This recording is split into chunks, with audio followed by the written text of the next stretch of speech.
that finger goes down. Make sense? And so right in here, they're in a sleeve, a tendon sheath.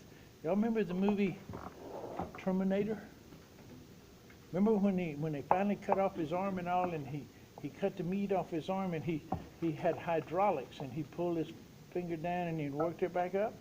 For us, it's a tendon. It's like, anybody live on farm? Anybody have chickens? No chicken killing day? People in the springtime get 50 chickens. That's one a week. And they raise those 50 chickens. And then they have chicken killing day, and they go out there and they wring their neck. They take them over there and they dunk them in some hot water. And they pluck all them feathers off because it comes off really easy after you scald them like that. And then they take a hatchet or a cleaver and they cut their leg off. Bop. And so every chicken they kill, there's 2 legs laying out in the yard. And the next day, when I was a kid, we'd go play with those legs. Old chicken foot, you've done it. Old chicken foot like that, and the tendon down here, you can pull that tendon and that toe will go down like that, So we were running, If you put them up and let them hard, then you tie them to a stick. Back scratchers. Hey, did you do that? Did you tie one to a stick? Yeah. The reason that's important is, y'all know this area of your hand? That is a specialized area. We only have 2 surgeons. There was one, period, in town that did these. And Charlie retired, and now there are 2. But you could only do palm surgery by going for certification to England. And they went over there for like 6 months or so and became certified. It becomes microscopic surgery because guess what happens if you let blood get in the tendon sheath? Think about that. If blood seeps into that tendon sheath, it's like pulling a string through a straw. And if blood gets inside of that tendon sheath and it calcifies, then what's going to happen? And that's the guy whose fingers is down like this. And he can't move it. Make sense? And so they have to go in there and do it again. There's another condition similar to that called Dupuytren's contracture.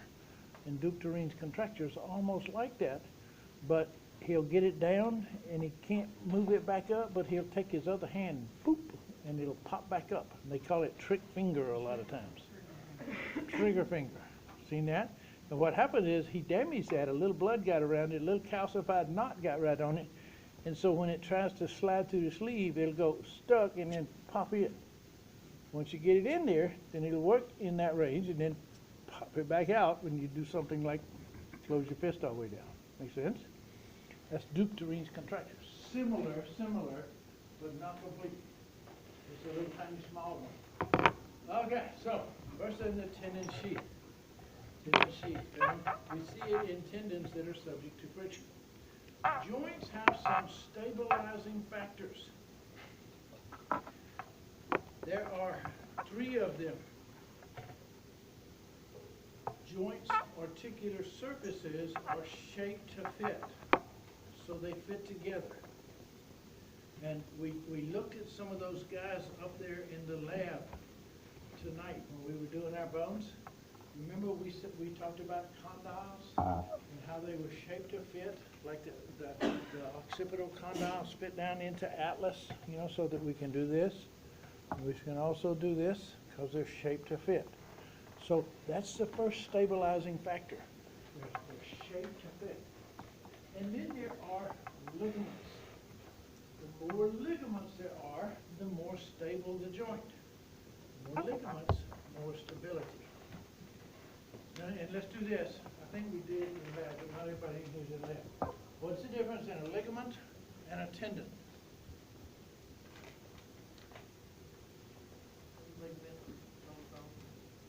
Ligament ties bone to bone, and tendon, muscle to bone.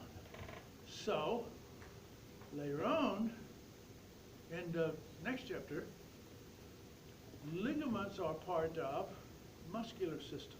I'm sorry, I said that backwards. Ligaments are part of skeletal system. Tendons are part of muscular system. With me? 2 different systems. Ligaments part of skeletal, tendons part of muscular. Agree with that?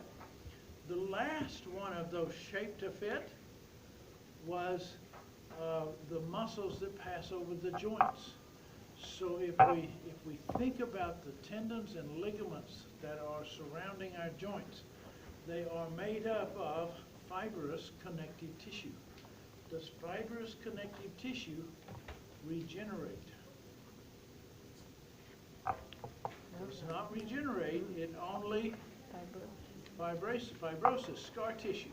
So if we stretch or tear a tendon, will it shrink?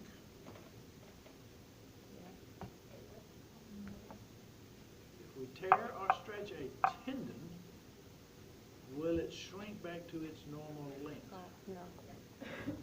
Because it's fibrous connective tissue. It only scars. But it's attached to muscle. So can we shorten the muscle? Can we exercise the muscle and build the strength back in the muscle, and that tightens up the joint again?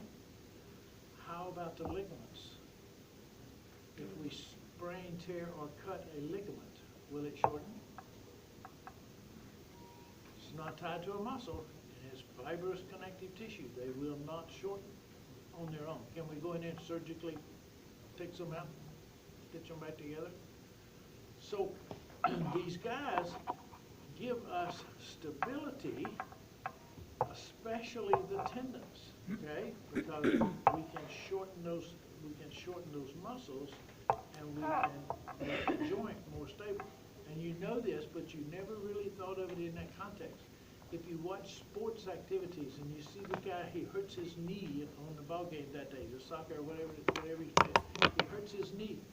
And I'm talking about adults, I'm not talking about little kids, that probably should be out there anyway, but the NFL hurts his knee. What are they going to do for that guy? Anybody here going to be sports medicine? Crazy sports medicine people? No? It's a really fun, yes, it's a really fun, sports medicine's kind of cool. If that guy hurts his knee, what are they going to do for him immediately?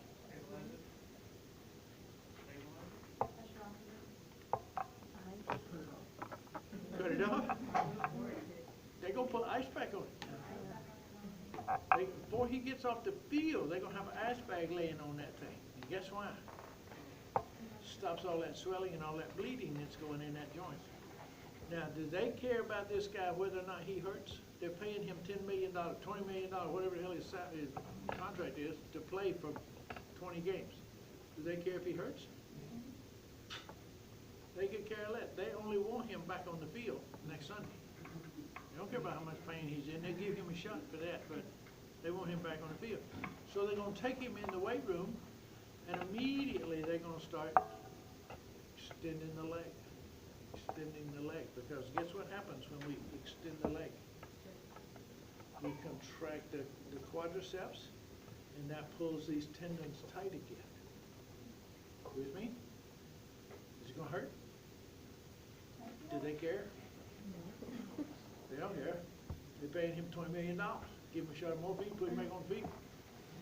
Make sense? But that's how they build that back, and that's why you see all those guys in those locker room, weight rooms. Sometimes they do them weights tied all out there. It's because exercising the muscle tightens up the tendons. The ligaments, when you tear them, and that's like the anterior posterior cruciate. You hear guy tore his anterior cruciate. What's he going to do? And for one thing, surgery. Got to go in there and screw it back down to the tibia or the finger.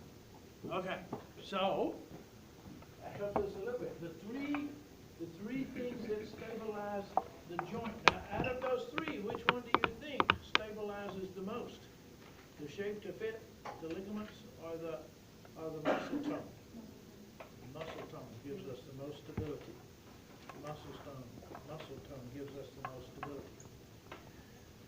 Then we're going to look at the movements that are allowed by those synovial joints. There are gliding joints, angular joints, and rotational joints.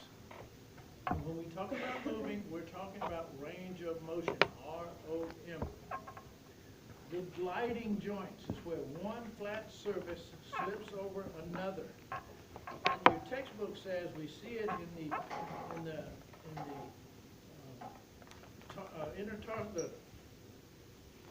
intercarpals and the intertarsal joints.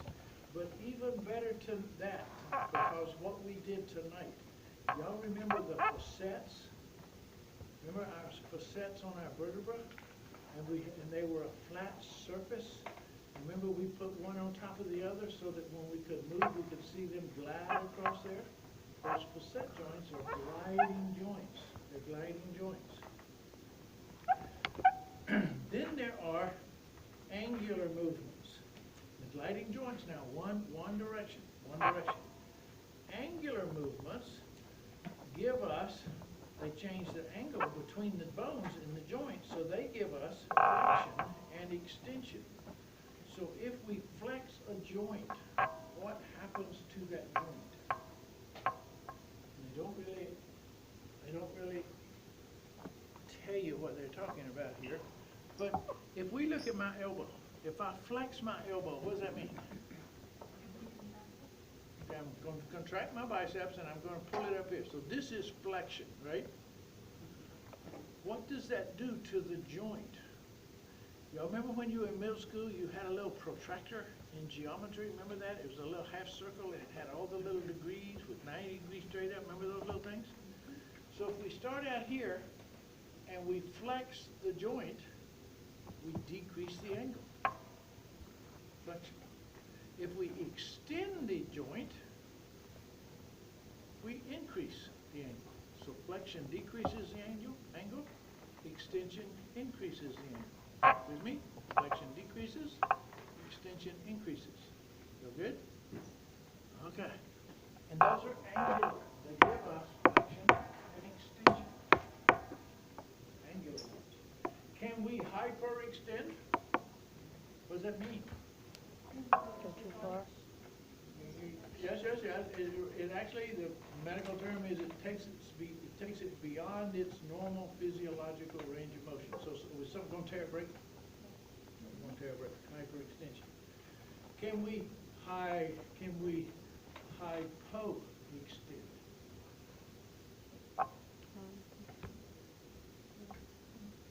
We thought about that picture. Hyperextend, hypo, not there. Make sense? Okay. Now, a couple of special ones, dorsiflexion and plantar flexion of the foot. What does dorsiflexion of our foot mean?